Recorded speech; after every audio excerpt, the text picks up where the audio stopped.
Kapayapaan ang iniiwan ko sa iyo, ang aking kapayapaan ang binibigay ko sa iyo. Hindi ito katulad na binibigay na sa lugar. Huwag kayong mabalisa, huwag kayong matakot.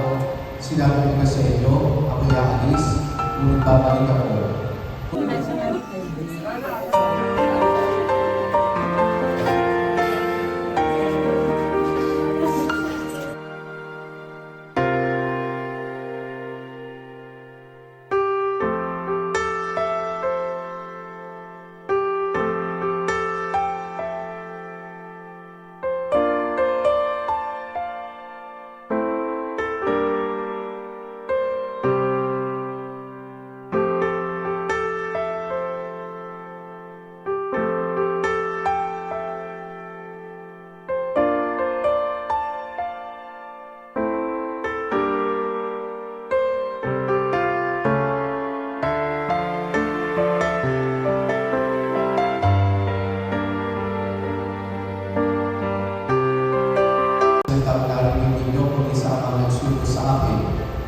Sinabi ko sa inyo mga bagay na ito samantalang kasama Panginoon ko.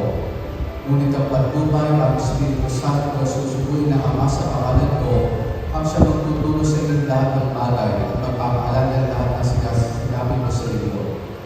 Tayo po ay nagsama-sama ngayong araw upang alalahanan at pinagpugan ang buhay natin.